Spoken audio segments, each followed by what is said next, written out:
I lock my door, and the next thing you know, I see a Master Chief, and he walking up to me. Shit bait, shit bait, shit bait, shit bait.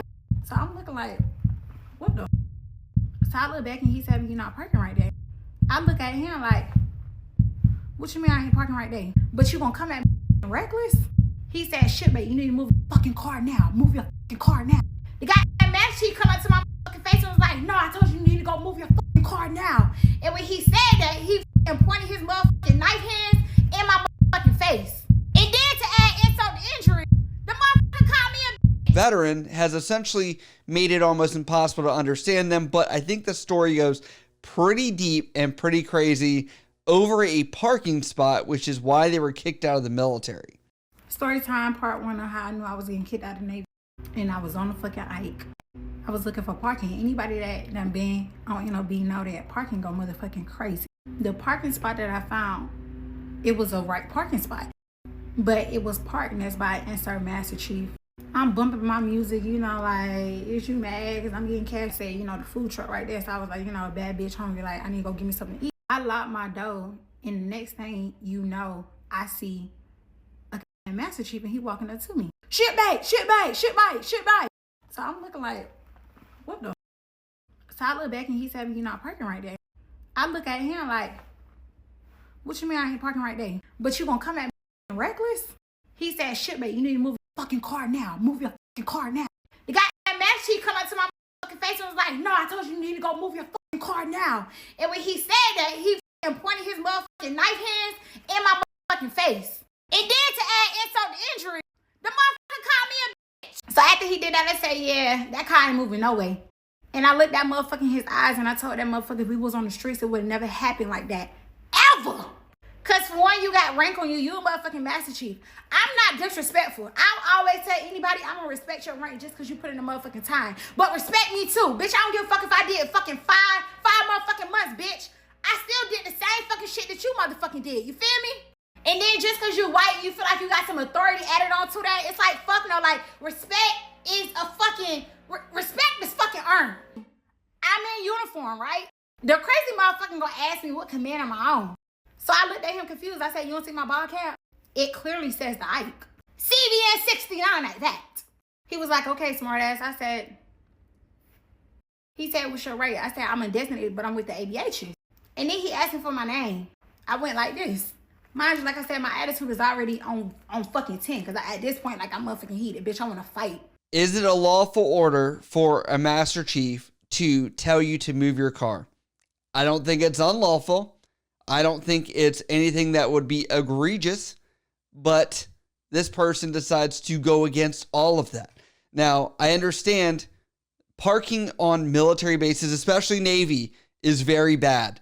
And this is because they are so compact and tight that the biggest complaint on any shipyard where all the ships are lined up is parking, because it is egregious. And on top of that, how many different types of parking spots there are. This is for E7 and above. This is for officers. This is like, dude, it is insane how many different specialty spots there are. So I do understand the culture of this. It is ridiculous to start out with. Yeah, I can tell you there's ways to de-escalate situations. And I think that is one of the skills people learn in the military, is how to de-escalate or to compartmentalize, which is why you go through boot camp. But the military bearing aspect of this, or ability to handle things lower, I think is an issue right here. Just going to put that out there. Oh, the street comments. Nobody in the military is on the streets anymore. The hierarchy, the whatever attitudes that come and present these different things, like you, when you join the military, are buying in that you're wearing the uniform, which, by the way, this person is out of the military almost a year now, I think, as of making this video, and is still wearing the uniform, I think, to trigger people or to get that level of credibility, if you will.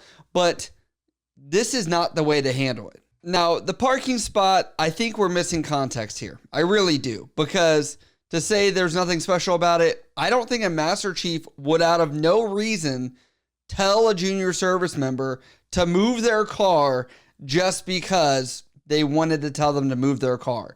There had to have been something. There was something. Like, let's just reverse engineer this. Insanity to me that you're like, oh, I'm providing disrespect and continuing this on, and now I'm gonna sit here and be like, you suck, dude. I want to fight you. Like, what? Dude, that's not... No one in the military is like, yeah, let's box this one out between an E3 and below and an E9. Never gonna happen. In first classes and all the goddamn chiefs and everybody motherfucking there. They talking about some McKibben, you just don't fucking stop. So I'm looking at them like, huh? Then the one chief, his name was Chief Style. He came to me, he was like, come on, we gotta go to ready room 2. We gotta meet the goddamn Mast chief by goddamn 10:45. Before I could even start talking, my goddamn chief, he started apologizing to the Mast chief. Was like, you know, I'm so sorry on behalf of Air McKibben and V1 department. This is not how we operate. Woody woo. I'm looking at this motherfucker like, oh, just shut the fuck up. So the Master Chief was trying to fill the goddamn chief in on like everything that was going on type shit, right? But when he was filling him in, he forgot to leave out the part where he called me a bitch and he put his hands in my goddamn face. If you gonna tell the story, tell the fucking story, right? So the Master Chief was like, based off your face, I can tell like you got something to say, like say what you got to say. So I was like, absolutely. I said, the way that you're trying to paint the narrative, that's not how it happened. I said, you and I, we both know that. I said, you sitting right here trying to laugh away. After I said that, that shit pissed my motherfucking chief off. He said, McKibben, shut the fuck up. So I looked back at him and I was like, okay, you telling me to shut the fuck up. This motherfucker done called me a bitch and he done put his hands in my motherfucking face. I said, you know what? I don't got to deal with this shit. So I walked the fuck out. The chief coming got down P-Way talking about something, McKibben, come back.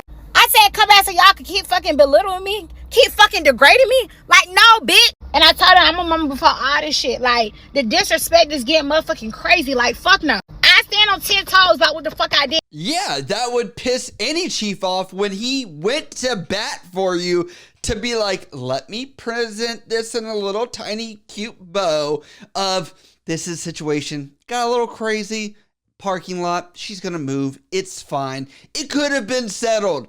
But the fact that she's like, nope, let me just burn down the whole house and tell you guys how it is. And I'm going to make sure the sprinklers are on. So definitely there is no way this is ever going to happen. You're being disrespected, okay? But now you've done how many different iterations of disrespect that you've walked out on your chief and your master chief. Like, they weren't even the people that were actually in this thing. They are the ones that are supposed to try and advocate, which, by the way, the chief was trying to do for you and told you to shut up, and you're not listening. Like, read the room a little bit. So after that, I come back in and, you know, like I'm fucking crying and stuff like that. And he was like, I don't want to see that shit. So then the master chief told the chief, he was like, you can go ahead and take her out. So me and the chief, we walking back to the goddamn flight deck control. And he like, you know you going to Mast, right? The LPO had me sign his goddamn counseling shit. Now, how the way they try to do it, they try to do it strictly based off of what the goddamn master chief said. But they try to put it as if it was them that was there. So when I was reading, I said, what the fuck is this? He was like, this is the counseling chick. I said, how the fuck can y'all give a goddamn counseling chick? Y'all won't even aid. The goddamn LPO told my son, this is what the master chief wanted. I was like, poo-poo. Bitch, I'm not signing it. So then the scene, she was like, you know, like, McKibben, the only thing you had to do was move your car. Like, you ain't had to get some. Gave you a counseling chip because they had to annotate what had happened. Like, for this process, you already knew you were going to Mast, which I understand. You only have served like 2.5 years from watching these videos. But, like, there has to be some kind of paper trail to do that. It doesn't have to be that Master Chief that counseled you on all of this. Like, you literally could be reported that you were parked in the wrong spot by the base police if you were parked somewhere that you weren't allowed to, and that would route to your command that you had a parking ticket or a speeding ticket, and the command could write you a counseling chip based on the accused things that are there. Just because that's the case doesn't mean they have to be there. But like I said, when I went into my goddamn DRB, the second I motherfucking stepped in there, you know, they tell you what to do and shit like that. The second I stepped in there, I didn't know, it was 2 Master Chiefs in front of me. I didn't know who the fuck was who.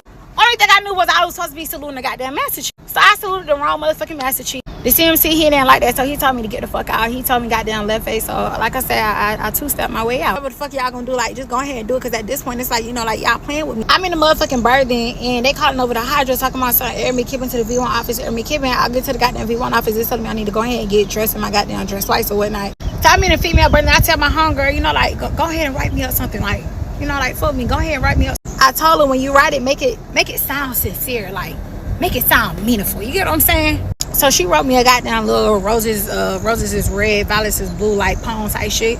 It was cute, but it didn't do the motherfucking job. I get the motherfucking SO out. The XO don't even want to hear what the fuck I gotta say. That shit lasted for probably like 2 minutes. That bitch told me I was wrong, and I disrespected the motherfucking Master Chief Petty Officer, and bitch, I'm going to motherfucking Captain Mast. Fast forward, we going to Captain Mast, right? All the goddamn chain of command in there. Goddamn CO, XO, goddamn CMC, all them bitches is in there type shit, and them fucking chaplain there for emotional support, but bitch, I'm a thug. The CO asked me, did I feel bad? Or did I regret my actions? I simply told him no. He asked me why. I told him because I'm a mother. But I did say that, you know, I did apologize for how he, like, perceived it, you get what I'm saying? But I don't feel bad for what I did, because I meant what the fuck I said. Like, we was on the streets, it wouldn't have happened like that. So the CEO was like, you know, he don't think that my apology was like, you know, like, it was legit enough, you get what I'm saying? Legal was asking me if I wanted to take it up. You know, at the goddamn Captain Mast, you could take it up to go see the goddamn Admiral. So I tell Legal, fuck yeah, I want to take it up. Like, no, like, how y'all doing me is dead ass wrong, you get what I'm saying? So Legal had me sign this paper basically stating that I wanted to take it up to the Admiral. But what they didn't tell me was the paper that I was signing was basically me surrendering all my fucking rights over it, and basically saying, like, you know, like, I agree with everything that happened. The fact that you wanted your homegirl to be the one to write the letter for you. Like, you already know, I've screwed everything up. I'm just going to ask someone else to help me out. I don't even have any buy-in to write my own sincere apology for my own career and job that is paying me, giving me benefits and all that stuff. You've just said, I'm done. Like, honestly, watching this, as many of you guys probably are, this is not the first time. This is not. There's no way this has been a ongoing issue of some kind. There's been other disciplinary issues, because I'm telling you, one parking lot fiasco is not what kicks service members out. This part of the story makes absolutely zero sense in a legal standpoint. You have 5 days to appeal anything from a captain's mast non-judicial punishment to take it to the first general or admiral equivalent, right? And so the fact that she says, oh, I signed over all my rights saying I was cool with everything. I'm like, I'm sitting here and I'm like, that doesn't make sense that you said you want to take it to admiral, but then you signed that you didn't want to take it to admiral and you were okay with everything. Like, those two statements contradict each other, because trust me, if you were going to court martial, that would have been an issue. However, I have to tell this service member, it's really probably not an issue, because either way, the same thing was going to happen. If she said, I want to go to the admiral, awesome, they would have said, cool, we won't take you to court martial. That's fine. But what we will do is we will administratively separate you. Either way, they don't need a board to do it, because you've been in under 6 years and you're still screwed. So the same thing happens no matter what. So, you know, when you're in the process of getting out, you're supposed to get your checkout sheet, and you also supposed to get your 10-day letter. Mind you, I didn't get neither. Whole time, the division had already went down there to get everything. Mind you, I'm still not knowing that they did any of that. So Chief Soto, he had went to medical and the motherfucking and checked me out of everything by his motherfucking self. Mind you, before you get out, you're supposed to get your final medical screening and your final dental screening. So that's already straight one. Now keep in mind, my last official day in the Navy was August 25th, 2023.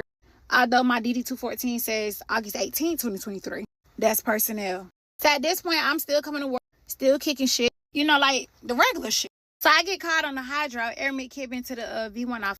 I get there and they tell me that I need to go see legal. I go see legal. Legal hit me my goddamn 10-day letter. Finally, you need your 10-day letter in order to do anything with personnel.